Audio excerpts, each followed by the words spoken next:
그 성경 읽을 때 가끔은 그런 생각이 뭐 안 드실 수도 있겠지만 가끔은 이해하기 힘든 내용들이 갑자기 등장할 때들이 있습니다. 이해하기 힘든 내용들이 갑자기 등장할 때는 성경에 어떤 특별한 의도가 있다라는 것을 좀 기억할 필요가 있어요. 예를 들어서 여러분 드라마 보시죠. 드라마 보시면 갑자기 그 시점이 전환돼서 또 다른 플롯을 전달할 때가 있잖아요. 그러면 그 또 다른 플롯을 전달할 때는 의도가 따로 있지 않습니까? 성경도 동일합니다. 왜냐하면 성경도 저자가 있고 그 저자의 의도라는 것이 있기 때문에 그렇습니다. 오늘 본문도 마찬가지입니다. 오늘 본문도 바울을 얘기하다가 그리고 오늘 본문 지나가도 또 바울 얘기해요. 근데 갑자기 성경이 바울에서 시점을 전환해서 바울이 그냥 지나쳤던 에베소를 비추고 있다는 거예요. 어떤 의미가 있을까? 고민해 볼 필요성이 있는 것이죠. 우리가 지난주에 나눴던 내용을 다시 한번 조금은 살펴볼 필요성이 있는 것이 지난주의 내용과 오늘이 겹치기 때문에 그렇습니다. 지난주에 우리가 함께 나눴던 내용을 우리가 이해하지 못하고 오늘 본문을 본다면 오늘 본문이 잘 물론 해석이 가능하죠. 뭐 하나님께서 아볼로를 사용하시는구나 라고 생각할 수 있겠지만 왜 에베소와 아볼로를 주목하고 있는가는 우리가 살펴볼 수가 없습니다. 우리 지난주 내용을 한번 살펴보죠. 여러분 그 바울이 마게도냐 지역의 선교를 처음 시작했던 계기는 성령께서 강제로 어떤 환상을 보여주셨기 때문에 그렇습니다. 바울은 마케도니아라는 지역을 가고 싶지 않았습니다. 마케도니아가 지금 우리로 따지면 그리스 지역이거든요. 근데 그곳은 유대인도 많이 살지 않았고 바울에게는 생소한 곳이었기 때문에 바울이 그곳에 가려고 하지 않았습니다. 그런데 바울은 그곳에 갔죠. 왜냐하면 성령께서 강제로 보내셨기 때문입니다. 우리가 지난주 본문을 근거로 해서 이렇게 불안하고 그리고 바울이 그다지 가고 싶지 않았던 마케도니아 선교를 시작하면서 바울은 아마도 나시린 서원을 하지 않았을까라는 추측을 해볼 수 있습니다. 여러분 나시린 서원이라는 것이 무엇이죠? 주님께 온전히 헌신하는 기간을 정해두는 서원입니다. 그때는 나의 욕구를 절제하고 심지어 가족에게조차 해야 되는 그 의무조차 절제하면서 가장 중요한 의무였던 장례조차 치르지 않으면서도 하나님께 헌신하는 기간을 두는 거였죠. 술과 포도에 관련된 걸 먹지 않고 머리에 삭도를 대지 않으며 우리 시체를 만지지 않는 것이 규칙이었지만 그것은 하나님께 온전히 헌신하는 기간을 두는 거였어요. 나시린 서원이라는 것은 정말 완벽하게 하나님만 보는 시간입니다. 그 나시린 서원이 어떻게 종결되죠? 머리를 깎으면서 종결됩니다. 나시린 기간 동안에는 머리를 길러요. 머리를 자르면서 종결됩니다. 그래서 바울은 마케도니아 지역의 마지막 경계였던 겐그레아에서 배를 타기 전에 머리를 깎습니다. 그리고 나시린 서원을 종결합니다. 근데 이 나시린 서원을 이제 율법적으로는 종결하는데 마지막으로 해야 될 과정이 하나 더 있었는데 그것이 무엇이죠? 예루살렘 성전에 가서 하나님께 제물을 바치는 거였습니다. 그 제물 안에 뭐를 같이 태워드립니까? 자신이 깎은 머리를 함께 가져가서 태워드립니다. 하나님께서 그 과정이 어떤 거예요? 나의 헌신하는 그 기간이 제사인 것이죠. 여러분 그 민수기 6장의 나시린 서원을 얘기하고 있는데 나시린 서원을 마무리할 때 제사장이 축복해주는 축복문이 있습니다. 정해진 축복문이 있어요. 근데 그 축복문을 보시면 어디서 많이 봤는데? 라고 생각이 드실 겁니다. 우리 민수기 6장 24절에서 26절 좀 같이 읽어볼까요? 여호와는 내게 복을 주시고 너를 지키시기를 원하며 여호와는 그의 얼굴을 내게 비추사 은혜 베푸시기를 원하며 여호와는 그 얼굴을 내게로 향하여 드사 평강 주시기를 원하노라 할지니라. 아멘. 여러분, 이 축복문 들어보신 분 계십니까? 여러분, 한국교회에서 마지막에 예배를 마무리할 때 축복 기도하는 두 가지 축복 기도문이 있습니다. 첫 번째는 제가 주로 사용하는 고린도후서 13장 13절입니다. 주 예수 그리스도의 은혜와 하나님의 사랑과 성령의 교통하심이 너희 무리 가운데 있기를 원하노라. 그리고 공식적으로 사용한 두 번째 축복 기도문이 있는데 그것이 바로 오늘 함께 읽은 아론의 축복 기도문입니다. 이 아론의 축복 기도문이 원래 어떤 의도라는 거예요? 나실인 헌신을 마친 사람들을 축복하는 기도문이었어요. 굉장히 의미가 있죠. 하나님께서 이 나실인 헌신을 얼마나 기뻐하셨는지를 볼 수 있는 대목입니다. 그리고 우리는 이 나실인 서원을 한 사람들을 향한 축복 기도문을 현대 한국교회에서도 예배를 마치는 축복 기도문의 하나로 사용하고 있습니다. 아마도 바울은 이 축복 기도문을 제사장에게 받았을 겁니다. 물론 여러분, 바울은 율법을 의도적으로 지킬 필요는 없어요. 그런데 이 과정이 율법을 통해서 바울이 어떤 것을 하는 겁니까? 하나님과의 관계를 더 깊게 형성하는 과정인 것이죠. 바울은 죽기 전까지 율법 잘 지켰습니다. 그런데 바울은 이 나실인 소원을 예루살렘에서 마무리하는 것을 에베소에 교회를 세우는 것보다 더 중요하게 여겼습니다. 에베소에서 복음을 전했고 그 에베소에서 복음에 반응한 사람들이 바울 조금만 더 남아주십시오. 우리에게 복음을 더 가르쳐 주십시오. 라고 붙잡았지만 바울은 예루살렘으로 떠났습니다.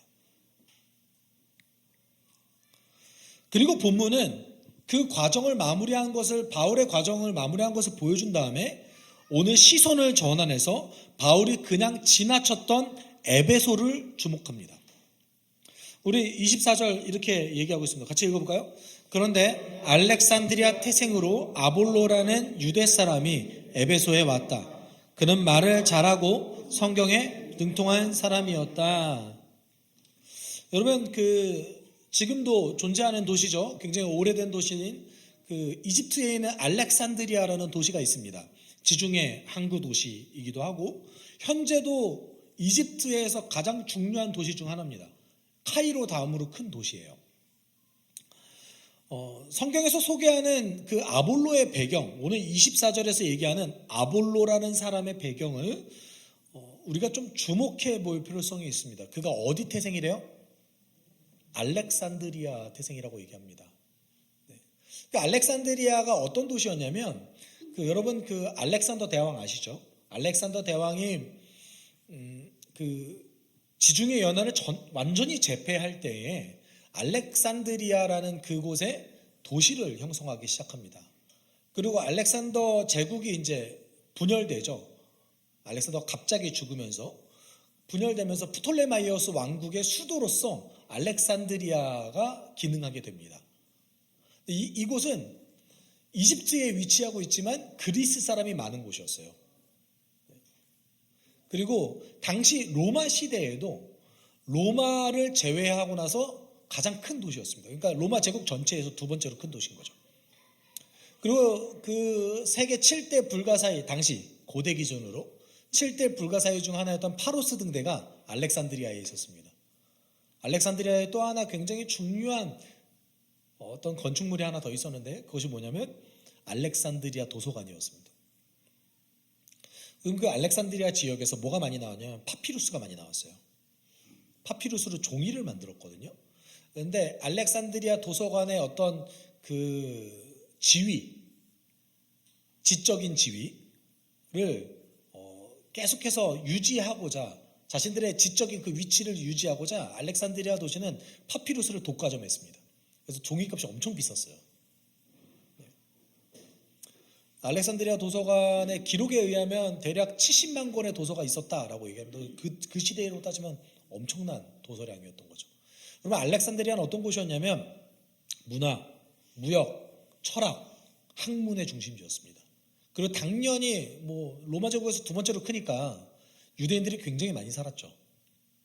예수님 시절에도 함께 살았던 사람이 있었는데 물론 이때 오늘 본문이 쓰여진 이 시대에도 존재했던 인물로서 알렉산드리아의 필론이라는 유대인이 있었습니다. 이 유대인이 뭘 했냐면 그리스 철학과 율법의 융합을 시도를 했어요. 그러면 두 개 잘 알아야겠죠. 뭘 잘 알아야 돼요? 그리스 철학을 잘 알아야 되죠. 두 번째는 율법도 잘 알아야 됩니다.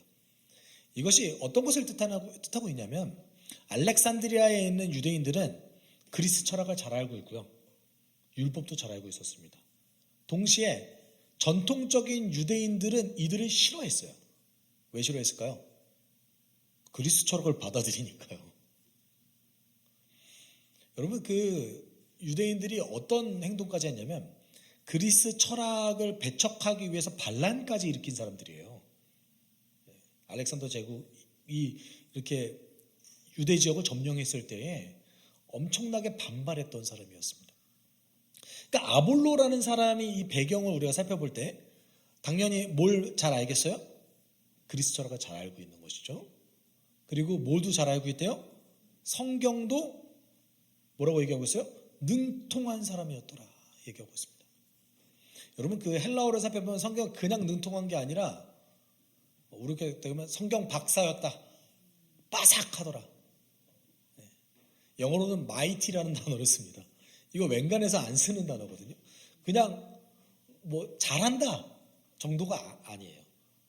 거의 뭐 율법 학자 만치로 굉장히 성경에 대한 지식이 풍성한 사람이었던 겁니다.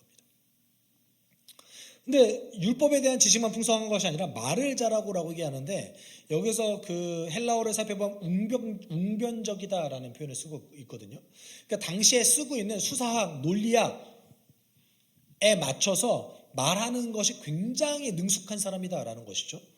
그러면 여러분 그 로마 주류 학문도 알고 있을 뿐더러 그리스 철학도 알고 있었다는 거야. 굉장히 학문적으로 준비된 사람이었어요. 이 사람을 주목하고 있습니다. 지금 왜 주목하고 있을까요? 25절에 그 이유를 설명하고 있어요. 같이 읽어볼까요?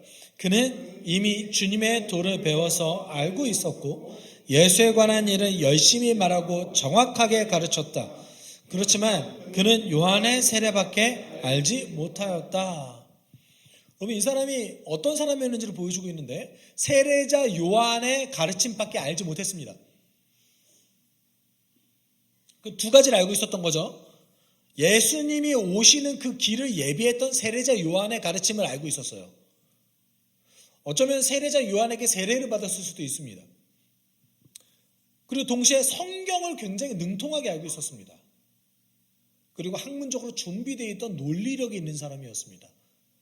그게 결합되어서 뭐를 얘기하고 있어요? 예수에 관한 일을 정확하게 가르쳤다라고 얘기하고 있습니다. 이 사람 복음 듣지 않았어요. 그리스도인을 만나서 복음을 듣지 않았음에도 불구하고 세례자 요한의 그 가르침을 듣고 유추해서 예수에 대해서 정확하게 가르쳤다라고 얘기하고 있습니다. 놀랍지 않습니까? 어떤 의미에서는요, 여러분, 이 아볼로라는 사람은 바울보다 난 사람이에요. 바울보다 더 나은 사람입니다. 그렇죠? 바울은 민족주의라는 편견 때문에 예수를 받아들이지 못했던 사람이에요. 그가 구약 성경에 대해서 굉장히 능통하게 알고 있었음에도 불구하고 뭐 어떤 편견에 가로막힌 거예요? 민족주의. 유대 민족에 대한 이 민족주의 때문에 아주 강렬한 민족주의 때문에 예수를 받아들이지 못하고 심지어 예수 믿는 사람은 죽이려고 했던 사람이 누구였어요? 바울이었어요. 아볼로는요. 동일할 정도도 아니죠. 오히려 바울보다 더 적은 정보를 가지고 예수가 메시아라는 것을 정확하게 알고 있었던 사람이 아볼로였습니다.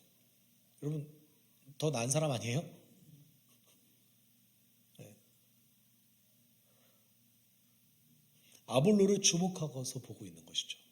여러분, 여기서 우리가 한글 성경에서 생략됐는데 어떤 것이 기록되어져 있냐면 영에 대해서 열렬하다라는 그 문장이 아니라 그 구문이 생략됐어요. 영에 열렬하다. 왜 생략했는지 잘 모르겠습니다. 근데 헬라어에서 영의 열렬이 사로잡혀서 또는 성령에 완전히 사로잡혀서 또는 불타듯이 열정적으로 예수에 관한 일을 정확하게 가르쳤다. 이렇게 얘기하고 있습니다. 열심히로 그냥 축약해버렸어요. 우리 두 가지의 가능성을 가지고 있는 거죠. 이 아볼로라는 사람이 이미 복음을 듣기 전에 그리스도인이어서 성령에 사로잡힌 사람이었다. 이것이 첫 번째 가능성이죠. 물론 가능성 있는 얘기입니다. 왜냐하면 예수에 대해서 정확하게 알고 있었다라고 얘기하고 있거든요. 두 번째 가능성은 굉장히 열정적으로 뜨겁게 불타듯이 복음을 전했다. 이 정도로 해석할 수 있을 것 같습니다. 두 개도 가능하겠죠. 두 개를 융합해도 가능하겠죠. 이 사람이 회당에서 예수에 대해서 전하는 것을 본 브리스길라와 아굴라는 그냥 이 사람을 지나칠 수 없었습니다. 그래서 26절에 이렇게 얘기하고 있죠. 그가 회당에서 담대하게 말하기 시작하니 브리스길라와 아굴라가 그의 말을 듣고서 따로 그를 데려다가 하나님의 도를 더 자세하게 설명해 주었다. 여기 더 자세하게를 정확하게 번역하면 더 정확하게입니다. 다른 얘기로 하면 더 정확하게라는 이 표현이 헬라어에서 최상급으로 쓰이는 표현이거든요. 비교급 구문이지만 최상급으로 쓰여요. 다른 얘기는 어떤 얘기입니까? 하나님의 도, 예수 그리스도의 복음에 대해서 완벽하게 세세하게 알려줬다라는 거예요. 정확하게 알고 있었다면서요, 아볼로가. 근데 그래도 모르는 게 있을 거 아니에요. 예수님이 어떤 가르침을 주셨는지 모르는 게 많잖아요. 복음을 정확하게 알고 있었지만 완벽하진 않았던 거죠. 더 풍성하게 브리스길라와 아굴라가 도와줬습니다. 여러분, 왜 갑자기 성경이 아볼로라는 사람을 주목할까요? 그 이유를 27절, 28절에서 얘기하고 있어요. 이렇게 복음을 들었던 아볼로는 아가야 지역으로 가려고 합니다. 아가야 지역이 어느 지역이냐면, 여러분 바울이 복음을 전했을 때 아테네, 그 다음에 고린도 지역에 복음을 전했잖아요. 그러니까 아가야 지역이 어느 지역이었냐면 고린도, 아테네, 스파르타, 델포이가 소속되어져 있는, 우리로 따지면 어떤 하나의 도였어요. 도. 그래서 우리가 지금 까먹으셨겠지만 고린도 지역에서 분쟁이 생겼을 때 고린도 지역에서 재판을 했던 사람 총독이 있어요. 총독 갈리오가 있는데 이 총독이 아가야 주의 총독이었습니다. 그러니까 아볼로가 어디를 가려고 했던 거예요? 바울이 선교회고 바울이 교회를 세웠던 그 마케도니아 지역으로 가려고 했던 거예요. 27절에 그래서 이렇게 얘기하고 있습니다. 아볼로는 아가야로 건너가고 싶어 하였다. 그래서 신도들이 그를 격려하고 그쪽 제자들에게 아볼로를 영접하라고 편지를 보냈다. 그는 거기에 이르러서 이미 하나님의 은혜로 신도가 된 사람들에게 큰 도움을 주었다. 여러분, 마케도니아 지역에 아볼로가 갔습니다. 이 사람 마케도니아 지역에는 교회와 아무런 상관이 없는 사람이었고, 심지어는 바울을 만난 적도 없어요. 지금 현재는 브리스길라와 아굴라만 만났습니다. 그런데 바울이 세웠던 그 교회에 굉장히 큰 도움을 줬대요. 어떻게 도움을 줬을까요? 열심히 일을 했을까요? 돈이 많았을까요? 제 생각엔 돈이 많았을 것 같지는 않아요. 어떻게 도움을 줬을까요? 그가 가진 배경 지식으로 도움을 준 거예요. 28절 이렇게 얘기하고 있어요. 같이 읽어볼까요? 그가 성경을 가지고 예수가 그리스도임을 증명하면서 공중 앞에서 유대 사람들에게 힘있게 논박했기 때문이다. 이게 왜 도움일까요? 여러분, 마케도니아 지역에서 바울이 선교했던 것을 잘 떠올릴 필요성이 있습니다. 바울이 마케도니아에서 선교했을 때 누가 가장 큰 방해물이었습니까? 유대인이었죠. 유대인이 바울을 죽이려고도 했고 바울을 따라다니면서 계속해서 방해했어요. 그럼 바울이 마케도니아로 떠났습니다. 그럼 이 유대인들이 뭘 하려고 했을까요? 교회를 계속해서 핍박했던 거죠. 그리고 교회 안에 있는 이방인들에게 야, 너보다 내가 성경 더 많이 알아. 야, 바울이 말한 거 그거 다 뻥이야. 야, 나는 평생 율법 지켰어. 야, 너처럼 하면은 지옥 가. 이거 현대 한국 교회에서도 이단들이 우리에게 이렇게 하잖아요. 당신 성경 잘못 알고 있는 거예요. 네? 성경에 보세요. 이 구절에 보면 이렇게 얘기하고 있잖아요. 거짓말하고 있네요. 이 행동은 지금 누가 하고 있는 거예요? 마케도니아 지역에는 유대인들이 했을 겁니다. 그때 아볼로가 가서 어떤 행동을 했던 거예요? 유대인들을 모든 사람이 보는 앞에서 힘있게 논박했다. 논리적으로 압도했다. 이것이 정확한 번역입니다.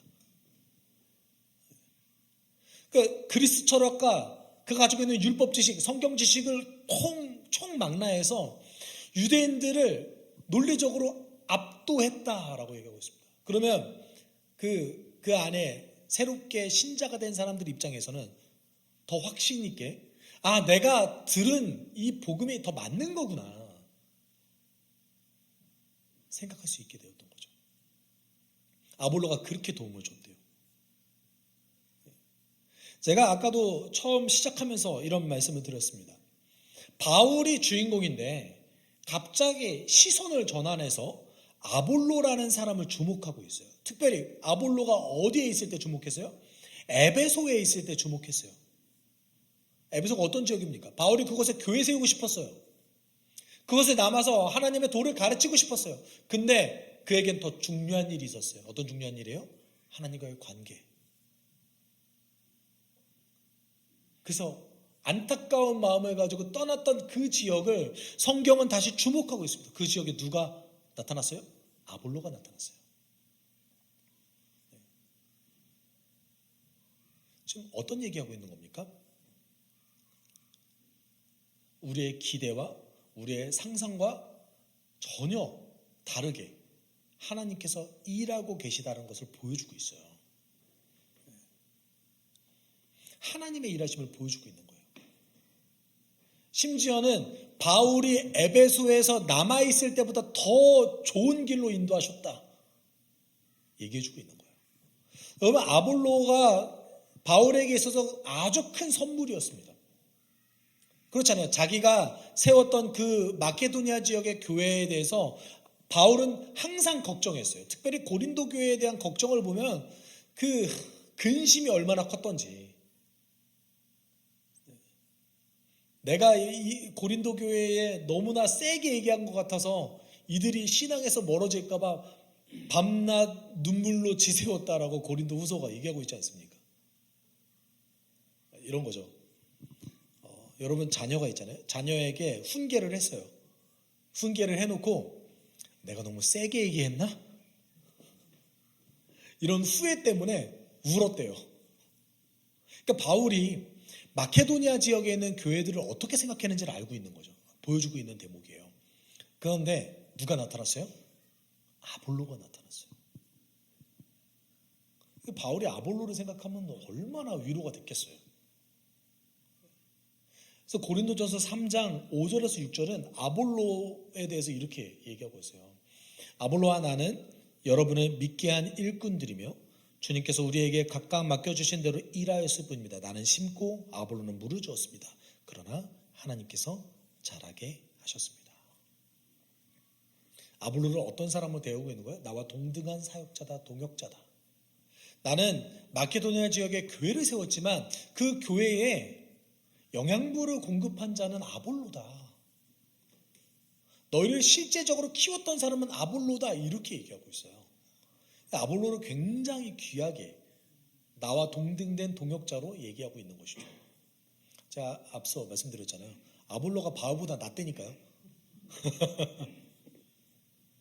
물론 바울이 훨씬 더 깊고 크게 성장했을 겁니다. 그런데 그래도 그 시작이 있어서 아볼로의 태도가 더 바울보다는 다르잖아요. 여러분, 하나님께서는 바울이 아쉬워할 만한 그 지역에서 바울이 심겨둔 그 씨앗으로 일하기 시작하셨어요. 만약에 바울이 에베소에서 아주 짧은 시간이라도 복음을 전하지 않았다면, 그 짧은 시간을 쪼개서 만약에 바울의 에베소에 브리스길라와 아굴라를 남겨두지 않았다면 아볼로는 바울의 동역자로 하나님 앞에서 쓰임받을 수 있었을까요? 그러지 않았을 거예요. 오늘 본문은 하나님께서 일하고 계신다는 것을 보여주고 있습니다. 여러분, 우리 삶의 사역의 열매는 중요합니다. 안 중요해요? 안 중요하다고 생각할 수 있는데 여러분, 사역의 열매 중요하죠. 중요합니다. 바울도 사역의 열매가 굉장히 중요하다고 여겼습니다. 심지어 예수님께서는 사역의 열매에 대해서 이렇게 말씀하셨어요. 같이 읽어볼까요? 너희가 열매를 많이 맺어서 내 제자가 되면 이것으로 내 아버지께서 영광을 받으실 것이다. 여러분, 열매를 많이 맺으면 뭐라고 얘기해요? 아버지께서, 하나님께서 영광을 받으실 것이다 말씀하셨어요. 우리 고민해 봅시다. 그 열매 어떻게 맺어요?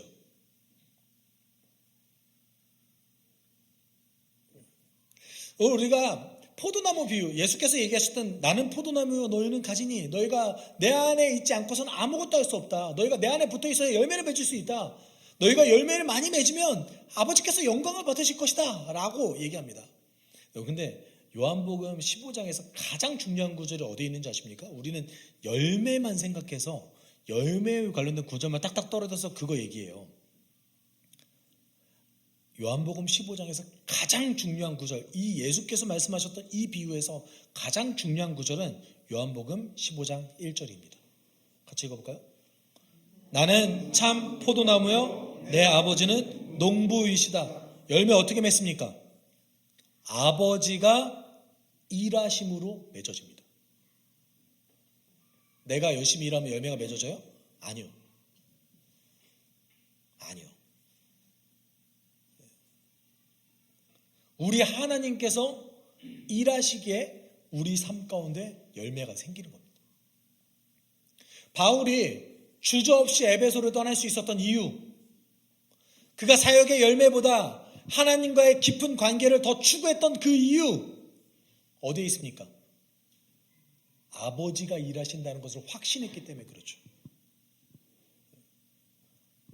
고린도전서에도 그렇게 얘기하잖아요. 나는 심었고 아볼로는 물을 주었으며 자라게 하신 이는 하나님이시다. 우린 착각해요. 내가 열심히 하면, 내가 정말 최선을 다하면 우리 삶 가운데 열매가 가득할 것이다. 내가 한 일입니까? 아니요. 우리 아버지께서 일하셨기 때문에 얻게 된 거예요. 여러분 잘 생각해 보세요. 가지가 이렇게 달려 있어요. 나무에 가지가 달려 있어요. 그러면 가지가 열심히 해가지고 열매 열렸다고 얘기하실 거예요? 아니면 농부가 열심히 했다고 얘기하실 거예요?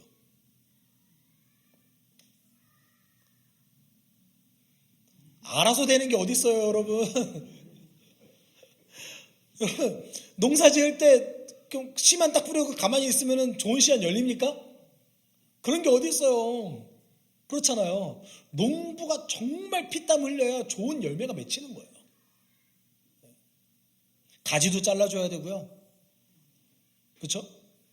열매도 솎아줘야 되고요. 그래야 더 큰 열매 열리고요. 풀도 뽑아줘야 되고요. 그거 누가 하신대요? 누가 하신대요? 우리 아버지께서 하신대요. 여러분 너무 삶의 열매에 집착하지 마십시오.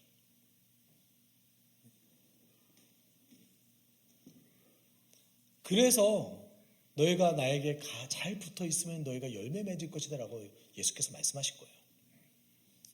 그리고 오늘 본문 속에서 바울은 그냥 씨앗을 뿌리고 그냥 지나쳤습니다. 그리고 하나님과의 관계를 굉장히 깊이 그리고 더 중요하게 여겼을 뿐입니다. 그런데 하나님께서는 그 바울이 뿌린 씨앗을 이용하셔서 바울이 예상했던 것보다, 바울이 상상했던 것보다 더 좋은 열매를 맺어주셨어요.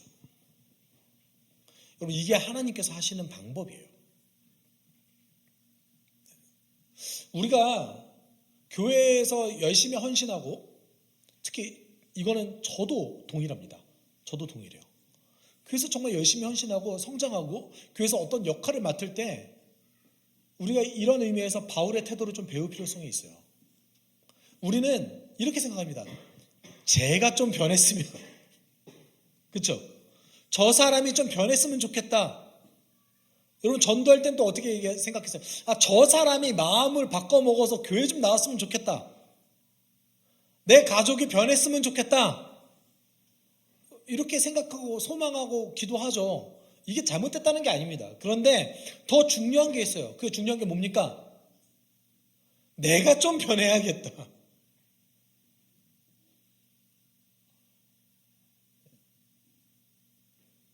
기독교는 화살을 남에게 쏘는 종교가 아닙니다. 어떻게 하는 종교예요? 내가 주를 사랑함으로 변화되어서 그 변화된 모습을 보여주는 종교입니다. 보여주는 곳이에요. 바울이 그 태도를 계속해서 유지했던 것이죠. 사랑하는 여러분, 우리가 그렇게 살아갔을 때 우리 삶에 열매가 있습니다. 우리 이렇게 사단이 우리를 속여요. 그렇게 살면 나만 손해보는 거 아니야? 지적하지 않으면 제가 어떻게 알아? 정말 그렇게 생각하세요? 지적하면 싸워요.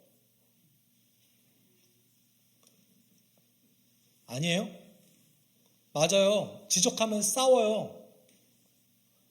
고린도전서 13장의 사랑의 제일 첫 번째 뭐예요? 사랑은 오래 참고, 참을 게 없으면 뭐하러 참아요? 그렇잖아요. 마음에 안 드니까 참는 거잖아요.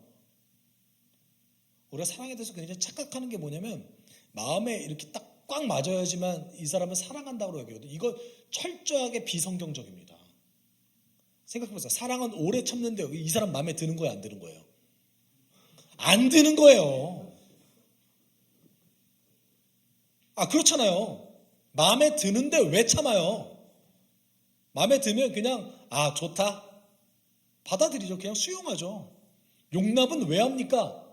마음에 안 드니까 용납하는 거죠. 용서는 왜 합니까? 억울하니까 용서하죠.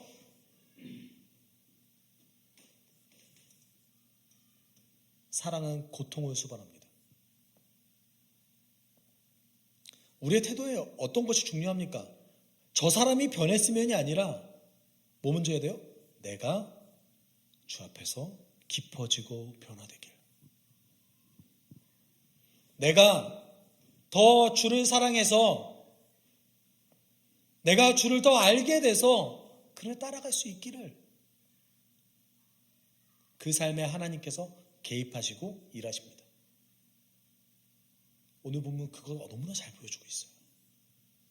여러분, 우리 지난주도 함께 나눴지만 이 말씀이 우리 삶에 정말 믿음으로 실제가 됐으면 좋겠습니다. 마태복음 6장 33절에서 예수께서는 우리 삶에 아주 중요한 원리를 하나 얘기하셨습니다. 너무나 중요하죠? 같이 읽어봅시다. 너희는 먼저 하나님의 나라와 하나님의 의를 구하여라. 그리하면 이 모든 것을 너희에게 더하여 주실 것이다. 아멘. 여러분, 이 말씀은 우리가 하나님의 명령을 따르면 우리에게 필요한 모든 것을 주실 것이다, 이 말이 아니에요. 우리가 하나님의 의와 하나님 나라를 살아낸다면 하나님 우리 삶 가운데서 일하실 것이다. 내 삶 가운데 문제가 됐던 것이 이제 더 이상 문제가 되지 않고, 내가 돈이 우상이었다면 이제 돈이 우상이 아니라 자족할 수 있게 되고 남과 비교하지 않게 되어지고, 주의 말씀이 내 삶 가운데 실제가 되어서 그대로 살아갈 수 있게 될 것이다. 이 말을 다르게 바울이 어떻게 얘기했습니까? 내게 능력 주시는 자 안에서 내가 모든 것을 할 수 있느니라. 정말 모든 거 할 수 있다는 얘기한 거였어요? 아니요. 내가 어떤 상황에서든 만족할 수 있는 비결을 얻게 된다라는 뜻이죠. 그럼 우리 함께 기도할 때 이렇게 기도했으면 좋겠습니다. 하나님, 오늘도 내 삶 속에서 일하시는 하나님의 그 놀라운 은혜를 경험하길 원합니다. 주의 법 안에서 내가 먼저 당신 사랑하게 하여 주십시오. 주의 법 안에서 내가 먼저 주님을 더 깊게 신뢰하여서 내 삶 속에서 지금도 일하시고 역사하시는 하나님의 놀라운 능력을 경험할 수 있게 주님 도와주십시오. 내가 먼저 변하기를 원합니다. 내가 먼저 당신 사랑하기를 원합니다. 주님 인도해 주십시오. 탓하지 않게 하여 주십시오. 우리 함께 기도하며 나아가도록 하겠습니다. 사랑 많으신 하나님 아버지, 먼저 하나님의 나라와 하나님의 의를 구하라고 하셨던 그 예수의 명령 따라서 지금 이 순간에 오늘도 내 삶 가운데 역사하여 주시고 오늘도 내 삶 가운데 더 선하게 일하시는 하나님의 놀라운 능력을 체험하고 경험하기 원합니다. 내가 먼저 변하게 하여 주십시오. 내가 먼저 하나님 더 사랑하게 하여 주십시오. 내 삶 속의 사역의 열매보다 내 삶 속에 드러나는 어떤 과정보다 하나님과의 관계를 더 깊게 추구할 수 있게 주님 도와주십시오. 하나님 그 삶에 하나님 개입하셔서 일하실 거라 믿습니다. 그 삶에 개입하셔서 우리 삶 가운데 열매가 풍성하게 일어나게 하실 줄 믿습니다. 하나님 도와주십시오. 하나님 사역의 의미보다 더 중요한 것은 하나님과의 관계입니다. 그 관계 안에서 내가 변화되길 소망합니다. 하나님 저 사람이 변화되길 원하기보다 내가 변화되게 하여 주십시오. 내가 당신 앞에서 신실하게 살게 하여 주십시오. 당신을 더 사랑하게 하여 주십시오. 당신과의 깊은 관계를 더 추구하게 도와주십시오. 주님 인도해 주십시오. 언제나 당신과 나아가겠습니다. 아버지 인도해 주십시오. 사랑이 많으신 하나님 아버지 감사합니다. 우리 지금 이 순간에 불러주셔서 하나님의 자녀 삼아주심에 감사를 드립니다. 먼저 그 나라와 의를 구하는 삶을 살아가게 하여 주십시오. 내가 먼저 변화되게 하여 주십시오. 내가 먼저 주를 더 사랑하게 하여 주십시오. 우리는 깊어짐으로 영향력을 미치는 자들임을 믿습니다. 그 삶에 하나님께서 개입하시고 일하실 거라 믿습니다. 오늘 본문 가운데서 하나님께서 개입하셔서 바울이 그냥 지나쳤던 에베소에서 역사하셨던 것처럼 우리 삶도 신실하게 주를 따라가다 보면 우리가 예측할 수 없고 우리가 상상할 수 없는 선하신 하나님의 일하심을 목격할 줄 믿습니다. 우리가 그 일하심을 경험하게 하여 주십시오. 감사하며 예수 그리스도의 이름으로 기도드립니다. 아멘. 주 예수 그리스도의 은혜와 하나님의 사랑과 성령의 교통하심이 오늘도 주 안에서 먼저 하나님을 사랑하여 변화되길 소망하는, 그래서 하나님의 일하심을 경험하길 소망하는 우리 숲속교회 성도들 가운데 그들의 한 주간의 삶 가운데 함께 있을지어다. 아멘.